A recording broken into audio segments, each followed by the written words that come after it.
আসসালামু আলাইকুম সবাইকে। আজকে আমি তোমাদের সাথে কথা বলবো এইচএসসি ২৫ ব্যাচ যারা আছো, অর্থাৎ যাদের আসলে এখন অ্যাডমিশন ভর্তি পরীক্ষার মতন মহাযুদ্ধ একটা সামনে। তারা ভার্সিটি এ ইউনিট প্রিপারেশন নিচ্ছ যারা, তারা পড়াশোনাটা শুরু করবা কিভাবে? এবং আরো ২ টা গুরুত্বপূর্ণ টপিক নিয়ে আসলে কথা বলবো। সেটা হচ্ছে যে আমি ঠিক কোন বিষয় প্রত্যেকদিন পড়বো, কিভাবে পড়াশোনা করবো এবং প্রত্যেক দিনের পড়াশোনার মধ্যে কি ইনক্লুড রাখবো, কতটুকু ইনক্লুড রাখবো। A to Z টোটাল একটা ব্রেকডাউন বলো, অ্যানালাইসিস বলো, আজকের এই ভিডিওর মধ্যে তুমি পাবা। সো প্রথমে আমরা আসলে টাইমলাইনটা দেখবো যে তোমাদের টাইমলাইনটা কিরকমভাবে চলতেছে। তোমরা এখন কোথায় আছো এবং পরবর্তীতে ধরো মানে কতটুকু টাইম তোমার জন্য আছে, কোনটুকু তোমার উর্বর সময়, কোনটুকু তোমার সর্বোচ্চ এফোর্ট দিতে হবে, কোনটুকুতে হচ্ছে তুমি ধীরে ধীরে চলবা, জাস্ট ধৈর্য ধরে চলবা। চলো হচ্ছে যে শুরু করি। ফার্স্ট অফ অল, যারা টাইমলাইন বিশ্লেষণ পর্যন্ত দেখবা তারা হচ্ছে varsity, medical, engineering, B unit, D unit সবার জন্য আসলে সেম। সো এই জিনিসটা যদি তুমি লক্ষ্য করো ভালো করে, তাহলে হচ্ছে আগস্ট থেকে এই শুরু, মানে আগস্টে তোমার তো পরীক্ষাটা শেষ হয়ে গেছে বা হবে, হোয়াট এভার ইট ইজ, আগস্টের ক্ষেত্রেই মোটামুটিভাবে, কারণ পরীক্ষা একটা পিছিয়ে যাওয়ার জন্য আপাতত ১৭ তারিখ পর্যন্ত হয়ে আছে। সো প্র্যাকটিক্যাল পরীক্ষা সহ ধরো সেপ্টেম্বর থেকে শুরু হচ্ছে। সেপ্টেম্বর যে টাইমটা, তারপরে আছে ধরো অক্টোবর, নভেম্বর, তারপরে ডিসেম্বরের মিড অর্থাৎ মাঝামাঝি বা ১৫র দিকে মোটামুটিভাবে মেডিকেল ভর্তি পরীক্ষাটা হওয়ার পসিবিলিটিস আছে। এটা কিন্তু অ্যাজিউমিং একটা জিনিস, যেহেতু খালি কেবলমাত্র আশ্বাস পাওয়া গেছে, এক্সাক্ট ডেট এখনো ফিক্স হয়ে যায় নাই, তাই এটা বলা একেবারেই কঠিন। বাট দ্যাট ডাজেন্ট মিন যে হচ্ছে যে খুবই আকাশ পাতাল চেঞ্জ হয়ে যাবে, এরকম কিন্তু হবে না, কাছাকাছি টাইমেই হবে। যদি এটা ঠিক হয় তাহলেই দেখবা যে উইথিন ডিসেম্বর থেকে জানুয়ারির মধ্যে তুমি হয় ডিউ এ ইউনিটের পরীক্ষার ডেট পাবা, অথবা বুয়েট পিলির ডেট পাবা, যে কোনো একটা পেয়ে যাবা। মানে জেনারেলি যদি এরকম হয়, মেডিকেলটা হলো, তারপরে বুয়েট প্রিলিটা হচ্ছে, তারপরে ডিউ রিটেনটা হচ্ছে, তারপরে বুয়েট রিটেনটা হচ্ছে, তাহলে স্টুডেন্টদের জন্য সিঙ্ক করা খুব সহজ হয়। বাট যদি এরকম না হয়ে ধরো এরকম হয়, এরকমটা হইতে পারে, ধরো মেডিকেল হলো প্রথমে, তারপরে হচ্ছে মানে তারপরে হয়ে গেল ধরো ডিউ এ ইউনিট, তারপরে বুয়েট পিলি, তারপরে বুয়েট রিটেন, এমনও হইতে পারে। কারণ এটা কোনো সংবিধানের নিয়ম না যে এক্সাক্ট এটার পরে এটা মেনটেন করে হইতে হবে। বাট অ্যাজ ইউজুয়াল মেডিকেলটা যেহেতু আগে হয়, সো এটা হবে। আর বুয়েট পিলি এবং ডিউ এর মধ্যে যে কোনো একটা আগে হইতে পারে, তারপরে বুয়েট রিটেন হবে আর কি, এরকম বিষয়টা। তো যাই হোক, উইথিন ফেব্রুয়ারির মধ্যে দেখা যাবে যে তোমার বুয়েট রিটেন পর্যন্ত কমপ্লিট হয়ে গেছে। আশা করা যায় হয়ে গেছে। এক্ষেত্রে কিছুদিন এদিক ওদিক হইতে পারে ভাইয়া, বুঝছো? আচ্ছা, তারপরে যাবে হচ্ছে আদার্স মানে হচ্ছে ধরো তোমার মানে রুয়েট চুয়েট, তারপরে হচ্ছে কুয়েট, এটা তারপরে হলো যে আদার্স অন্যান্য যত সকল ভার্সিটির পরীক্ষাগুলো হচ্ছে, তার ভিতরে প্রথমতই তোমাকে রাবি ডেট দিবে, তারপরে চবি ডেট দিবে, তারপরে হচ্ছে খুবই ডেট দিবে। মানে এরা তো সবাই হচ্ছে যে একটার পরে ডেট দেওয়া শুরু করবে, জাহাঙ্গীরনগর দিবে, জগন্নাথ দিবে, এরা সকল হচ্ছে দেওয়া শুরু করবে। তারপরে এখন গুচ্ছ ভর্তিটা আসলে কিরকম ভাবে থাকবে, এই রিলেটেড এখনো কোনো মানে স্পেসিফিক জিনিসপত্র মানে সামনে আসে নাই বা হাজির হয় নাই। সো আমরা বলাটা সেখানে মুশকিল হচ্ছে। বাট ইন টোটালে ধরে রাখো, যেহেতু আমাদের ফার্স্ট মেইন ৩টা ভাগ আসলে এখানে হয়ে যায়, কি বলবো, মেডিকেল, ডিউ এ, তারপরে হচ্ছে আমাদের বুয়েট। সো তাদের মেইন পরীক্ষাগুলো আসলে ফেব্রুয়ারির মধ্যে শেষ হয়ে যাচ্ছে। তাহলে তোমার অ্যাডমিশনের প্রিপারেটরি স্টেজ থেকে আলটিমেট বা কোর টাইম বা অ্যাডমিশনের সর্বোচ্চ যে সময়টা তোমাকে খাটতে হবে, জাস্ট ২টা মাস ৩টা মাস, ওই সময়গুলো আসলে যদি আমরা বিশ্লেষণ করি তাহলে এটা কোন মাস? স্পেসিফিক্যালি শোনো, সেপ্টেম্বরটা তোমার যাবে লিটারেলি প্রিপারেটরি স্টেজ। তবে এই প্রিপারেটরি স্টেজের মধ্যে যারা আগে থেকে ঠিক করে আসো, না ভাই আমি ইঞ্জিনিয়ারিং প্রিপারেশন, আমার ইঞ্জিনিয়ারিং, না ভাই আমি ভার্সিটি প্রিপারেশন, আমার ভার্সিটি, আর অন্য কিচ্ছু না, ভাই আমি ভার্সিটির সাথে ইঞ্জিনিয়ারিং প্রিপারেশন বা ইঞ্জিনিয়ারিং সাথে ভার্সিটি প্রিপারেশন নিবো, ইনশাল্লাহ নিবো, তাদের কথা বলবো যে তারা সেপ্টেম্বর থেকে শুরু করতে যদি পারো, তাহলে অবশ্যই তারা কিছুটা এগিয়ে থাকবা, এখন আমার কথা হচ্ছে, তোমার অক্টোবর আর নভেম্বর হচ্ছে, তুমি প্রিপারেটরি সেপ্টেম্বর পার করো, নো প্রবলেম। বাট অক্টোবর আর নভেম্বর হচ্ছে ভাই core time, literally core time তোমার প্রিপারেশনের জন্য, এই ২টা মাস এবং ৬০টা দিন। এই টাইমের ভিতরে কোনো কিচ্ছু রাখিস না ভাই, কোনো কিচ্ছু না। বিশ্বাস কর, দেখবি যে সব প্রয়োজনীয় অপ্রয়োজনীয় জিনিস এই টাইমগুলোর ভিতরেই হচ্ছে। ওই কাজিনের বিয়ে, তুমুকের বিয়ে, উমুকের বাইরে যাওয়া, তুমুকের ওখানে করা, এটা করা, ফ্যামিলি ফাংশন, এগুলা সেগুলা সব দেখবি এগুলোর ভিতরে হচ্ছে।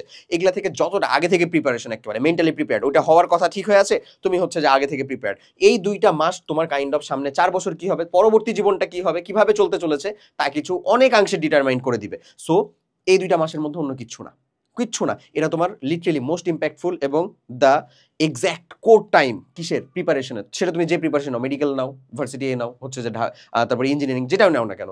এরপরে চলে আসবে ডিসেম্বরের একটা অংশ থেকে তোমার আসলে যুদ্ধ শুরু হবে, যেহেতু তখন থেকে মেডিকেল ভর্তি পরীক্ষা, এবং বুয়েট দেওয়া, ঢাবি দেওয়া, সব আর পাবলিক কিন্তু মেডিকেল ভর্তি পরীক্ষা দিবেই। কেন? কারণ একটা এক্সপিরিয়েন্স নেওয়ার জন্য। সে অ্যাজ ইউজুয়াল দিবে, তুমি বুঝতেছো। সো ও চান্স পাক বা পড়ুক না পড়ুক সেটা ম্যাটার না, ও একটা এক্সপিরিয়েন্স নেওয়ার জন্য পরীক্ষা দিবে। সো আলটিমেটলি এই ডিসেম্বরে তোমার টার্গেট হইতে হবে যে তুমি যা পড়লা সেটা যেন রিভিশন পর্যায়ে তুমি কমপ্লিট করতে পারো।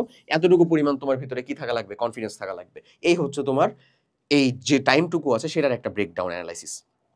এখন চলো আমি যদি তোমাকে দেখাই যে আসলে তোমার একদিনে কিরকম ভাবে পড়াশোনা করা দরকার, শুরুটা তুমি কিভাবে করবা, কিভাবে পড়বা।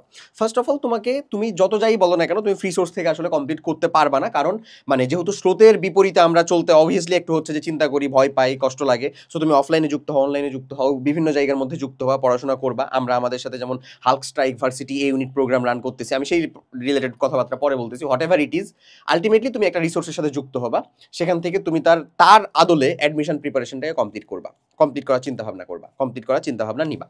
ওকে, আমার জন্য তোমাদের প্রতি যে সিম্পল সাজেশনটা থাকবে সেটা হচ্ছে যে বিভিন্ন মানুষজন বিভিন্ন স্টাইলে তোমাদেরকে কমপ্লিট করায়। অনেকে হচ্ছে এক্সাক্ট আগ আগ দিয়ে শেষ করবে, অনেকে হলো যে টাইনা দিয়া মানে শুরুর দিকে টাইনা দিবে, দেন যেন হচ্ছে পরীক্ষার আগ দিয়ে শেষ, মানে পরীক্ষার বেশ কিছুটা আগ দিয়ে শেষ করতে পারে, যেন পরবর্তী তোমার রিভিশনের টাইম থাকে, বা হচ্ছে যে পরবর্তীতে তোমার কি বলবো নিজে পরীক্ষা দিয়ে হচ্ছে টাইম পাও। দুইটাই খুবই ভালো, দুইটাই খুবই খুবই খারাপ, কোনোটাতেই আমি আসলে পক্ষপাতিত্ব করব না। এটা ডিপেন্ড করে স্টুডেন্টের ক্যালিবারিটির উপরে। ও যদি একদিনে একটা চ্যাপ্টার শেষ করার মতন ক্যালিবার না হয় বা পরিশ্রম করার মতন না হয়, তাহলে আমার মতে হচ্ছে দ্বিতীয় পদ্ধতিটা খুব একটা ভালো না। আবার যদি দেখা যায় যে ও আসলে প্যানিক করে বসে, যখন দেখতে পায় যে এক্সাম হচ্ছে ধরো 30 দিন পরে, ওর আরো 30টা মতন অধ্যায় বাকি আছে, এরকম যদি স্টুডেন্ট হয়, তাহলে ওর কাছে প্রথমটাও খুব বেশি ভালো হবে না। ব্যাপারটা এরকম। সো আলটিমেট টার্গেটটা বা আলটিমেট ভালোটা আসলে কিভাবে হবে, আমরা কিভাবে সাবজেক্ট ওরিয়েন্টেশনটা করবো, দেখো আমি যেরকম ভাবে করতাম আমি এক্স্যাক্টলি তোমাদের এখানে দেখাই দিছি যে প্রত্যেকদিন তোমার টার্গেট থাকবে মিনিমাম তুমি দুইটা কি করবা ভাইয়া, সায়েন্স সাবজেক্ট পড়বা। যেমন আমি আমার কথা বলি, আমি ইঞ্জিনিয়ারিং প্রিপারেশন নেওয়ার মতন চিন্তিত ছিলাম। ভার্সিটি ইউনিট প্রিপারেশনটাও তখন থেকেই নিছি যখন দেখলাম যে ঢাবি ভর্তি পরীক্ষাটা আমি দিব, তখন থেকেই। তো আমি যে কাজটা করলাম সেটা হচ্ছে যে যেহেতু ইঞ্জিনিয়ারিং এর জন্য আমার ফিজিক্স কেমিস্ট্রি ম্যাথ পড়াই লাগবে, সো এটার সাথে আমি এখন কাকে নিব, বায়োলজিকে নিয়ে নিয়েছিলাম। তোমরা অনেকেই আসো যারা ইঞ্জিনিয়ারিং প্রিপারেশনই নিচ্ছ, ভার্সিটির জন্য তুমি বায়োলজি চিন্তা না করে ইংরেজি নিতে পারছো, নো প্রবলেম। তোমরা আগে থেকে যদি ডিসাইড করে রাখো ইটস ওকে। ইংরেজিতে যদি ইংরেজি ভার্সনের হও বা ইংরেজিতে যদি টুকটাক এক্সপার্টিস থাকে, ভেরি গুড, নো ইস্যুস, আরামসে কমপ্লিট করতে পারবা, কোনো সমস্যা নাই। বায়োলজি রিলেটেড সাবজেক্ট খালি আসবে না, সাবজেক্ট আসা ভাই পরে, আগে হচ্ছে মেরিটে জায়গা নিতে হবে, সিম্পল জিনিস। আচ্ছা, তো আলটিমেটলি অন্য সাবজেক্টের জন্য প্রিপারেশন নিতাম না, বাট যদি তুমি কোর শুধু ভার্সিটি প্রিপারেশন নিতে চাও, তাহলে ভাই অবশ্যই তোমাকে অন্যান্য সাবজেক্টগুলোকেও ইনক্লুড করতে হবে। কি অন্যান্য সাবজেক্টগুলো? অবভিয়াসলি তোমার ফিজিক্স কেমিস্ট্রি ম্যাথ, এটা তো মেইন টার্গেট বা মেইন ফোকাসে থাকবেই। বায়োলজি, অথবা অনেকের হচ্ছে আবার ফিজিক্স কেমিস্ট্রি বায়োলজি ম্যাথটা বাদ দিয়ে অন্য সে বাংলা ইংরেজি আইসিটি এগুলোও নিতে পারে। আবার বাংলা ইংরেজি আইসিটি কোথাও কোথাও দাগানো ম্যান্ডেটরি, যেমন হচ্ছে কৃষিগুচ্ছ হ্যান এগুলো কিছু পরীক্ষা আছে না, যেগুলো তো অবশ্যই দাগানো ম্যান্ডেটরি। আমি ধরো এখন ডিউ ইউনিট নিয়ে কথা বলতেছি, যদি ওটা নিয়ে কথা বলি, তাহলে আমি তোমাকে বলবো আমি যে ওরিয়েন্টেশনটা রাখতাম সেটা হচ্ছে ফিজিক্স এবং হায়ার ম্যাথ। সেটা আমি নিতাম হচ্ছে শনি সোম বুধ, এই 3 দিনে আমি আসলে কি করতাম, ফিজিক্স আর হায়ার ম্যাথের একদিনে 2টা করে সাবজেক্ট পড়তাম। বুঝিস, একদিনে 2টা করে সাবজেক্ট। অনেক মানুষজন আছে যারা অফলাইনে কোচিং করবে, তারা দেখবে একদিনে একটা সাবজেক্টের একটা অধ্যায় শেষ করে দেওয়া হচ্ছে, একদিনে একটা অধ্যায় শেষ করে প্লাস আরেকটা করা হচ্ছে, তারপরে একদিন বাদ দিয়ে আবার কিন্তু পরীক্ষা, মানে আবার কিন্তু আরেকটা ক্লাস, এরকম ভাবে কিন্তু রুটিন ওয়াইজ করায়।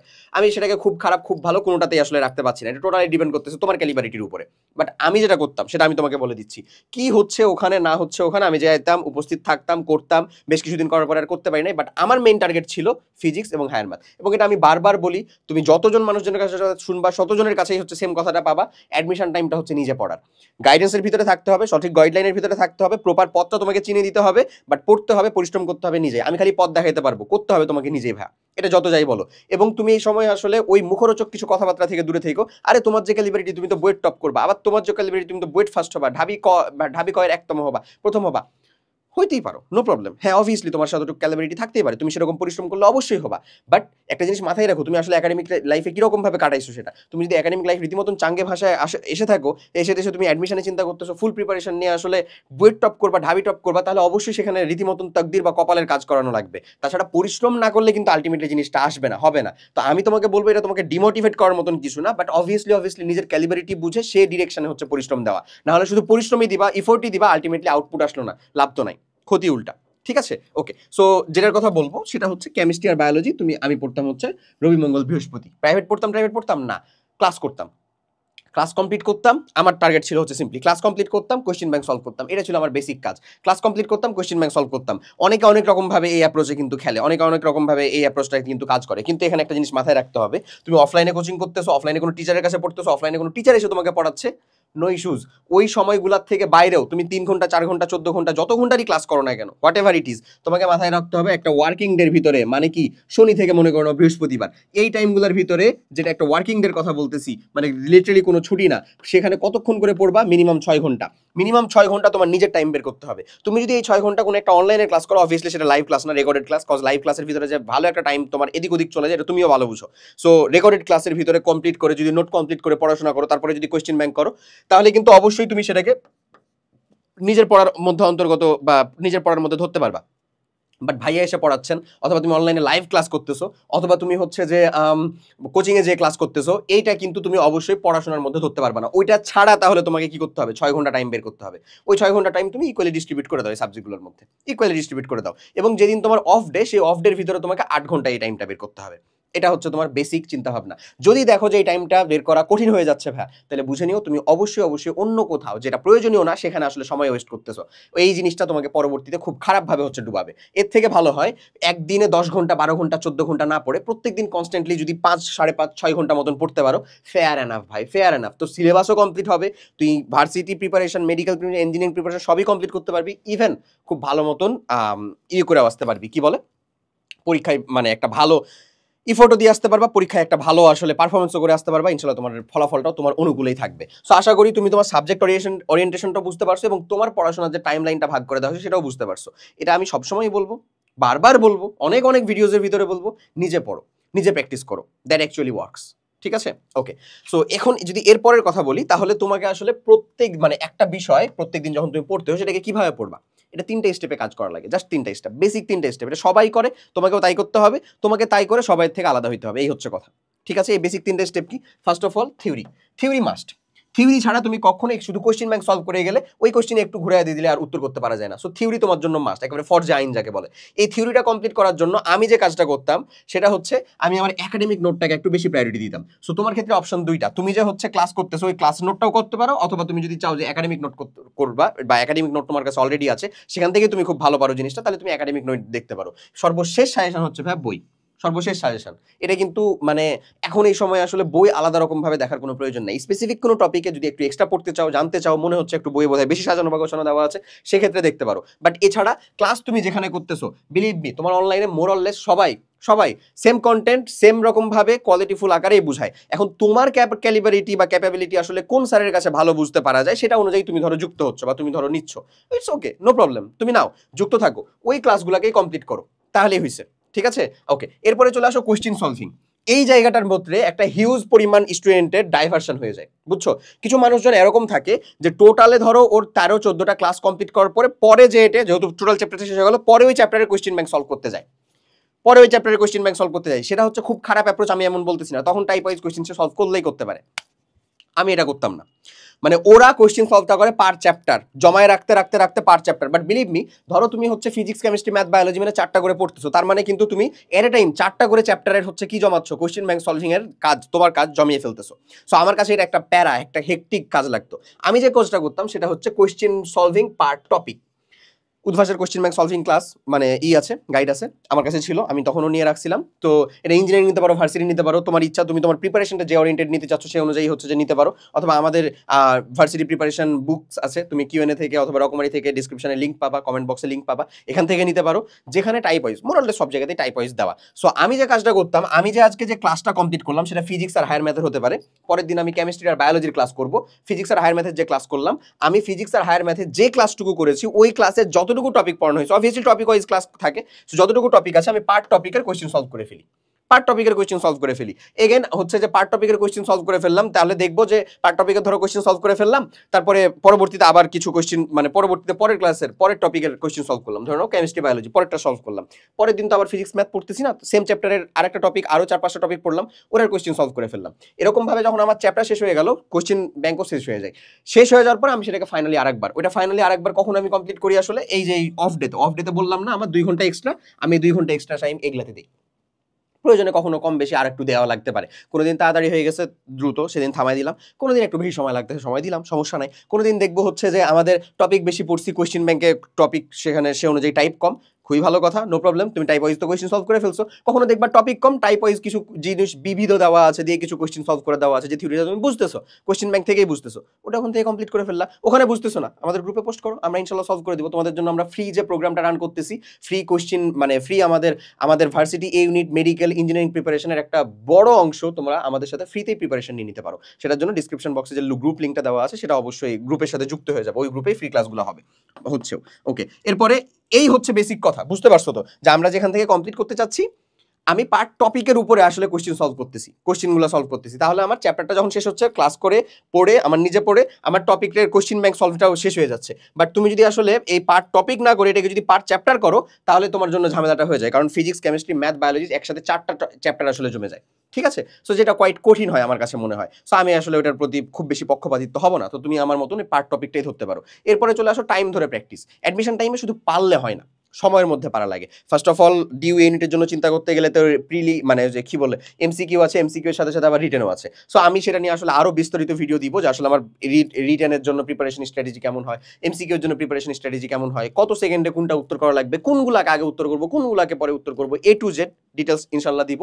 বাট টাইম ধরে প্র্যাকটিস করার জন্য তোমার রেগুলার একটা কাজ হবে হচ্ছে এক্সাম অ্যাটেন্ড করা। এই যে তুমি 6 ঘন্টা ধরে পড়তেছো, তুমি প্রত্যেকদিন 6 ঘন্টা পড়বে এমন না। 1 ঘন্টা 1.5 ঘন্টার একটা ক্লাস কমপ্লিট করার পরে বা 2 ঘন্টার একটা ক্লাস কমপ্লিট করার পরে তুমি চাইবা হচ্ছে যে ধরো নিজের নোট করতেছো বা হচ্ছে যে কোশ্চেন ব্যাংক সলভ করতেছো, এরপরে যে আধা ঘন্টা 15 মিনিট 20 মিনিট তোমার কাছে যতটুকুই সময় আছে, যতটুকু টাইম তুমি দিতে পারছো, এটা কিন্তু এক্সট্রা, ওই 6 ঘন্টার ভিতরে না, 6 ঘন্টার বাইরে তুমি যে কাজ করবা এক্সাম অ্যাটেন্ড করবা। মিনিমাম 2টা সাবজেক্ট পড়লে মিনিমাম তুমি 2টা এক্সাম দাও পার ডে। 2টা এক্সাম দাও। কি এক্সাম দিবা? এটা এমসিকিউ এক্সামই দাও না, ওই টপিকের উপরে যে টপিকের কোশ্চেন সলভ করলা বা আগের দিন যেটা পড়ছিল ওটা পরের দিন দিলা, কোনো সমস্যা নাই, তাহলে রিভিশনটাও হয়ে থাকলো সুন্দর মতন, সেটাও কমপ্লিট করতে পারলা। দিস থিংস আর অ্যাকচুয়ালি ওয়ার্কস। এরকম ভাবে কাজ করতে থাকলে অবশ্যই এই জিনিসটা হবে। এবং এই প্রপার রুটিনের সাথে সিনক্রোনাইজ করে যদি কোনো প্রোগ্রাম একটা ওরিয়েন্টেড বা সাজানো থাকে, তাহলে সেটা হচ্ছে আমাদের এই হালকেনস্টাইনের Hulk strike varsity A unit programme. এই ইউনিট প্রিপারেশনের ভিতরে তোমাকে তোমার প্রিপারেশনের জন্য যত কিছু দরকার সব কিছু দিয়ে দেওয়া আছে, এ টু জেড। মানে এখানে তুমি হচ্ছে টপিক ওয়াইজ যে ক্লাস সেটা কমপ্লিট করতে পারবা, কোশ্চেন ব্যাংক সলভিং ক্লাস পাবা আলাদা রকম ভাবে। তুমি যদি চাও নিজে কোশ্চেন সলভ করবা, তুমি যদি চাও যে নিজে কোশ্চেন সলভ করতেছো না, আলাদা রকম ভাবে মানে ক্লাস দেখে সলভ করবা, এখানে পাবা, নো প্রবলেম। এখানে তুমি পাবা হচ্ছে শর্টকাটের সাথে হচ্ছে কম্প্যাক্ট থিওরি ক্লাস, সেটা নোট কমপ্লিট করতে পারবা। এখানে ভার্সিটি এ ইউনিট স্ট্যান্ডার্ড যে এক্সামগুলো সেগুলো যুক্ত করে দেওয়া আছে, মানে তোমার প্রিপারেশনের জন্য সব কিছু। এখনই শেষ হয়নি, আরেকটা জিনিস আছে, সেটা হচ্ছে ভার্সিটি এ ইউনিট প্রিপারেশনের জন্য তোমার যে বইগুলো দরকার সেই বইগুলোর ইবুক ভার্সন এটার সাথে যুক্ত আছে। সো তুমি তোমার প্রিপারেশনের জন্য একটা বেস্ট সহযোগী হিসেবে এটাকে নিতে পারো। ঠিক আছে, ডেসক্রিপশন বক্সে বা কমেন্ট বক্সে এটা লিঙ্ক দেওয়া আছে। অলরেডি একটা ভালো সংখ্যক মানুষজন আমাদের সাথে যুক্ত হয়ে গেছে। ইনশাল্লাহ তোমাকেও আমরা আমাদের ভার্সিটি এ ইউনিট প্রিপারেশনের যে জার্নি আছে সেই জার্নিটাতে সাথে চাচ্ছি, যুক্ত হতে চাচ্ছি, পাশে থাকতে চাচ্ছি। অবশ্যই আমাদের সাথে যুক্ত হয়ে বাকি প্রিপারেশনটা স্মুথলি কমপ্লিট করো এবং এক্সাম হলে একটা ভালো যে প্রিপারেশন তুমি নিছো সেটার পারফরমেন্সটা দিয়ে আসো, সেটাই আমরা চাই।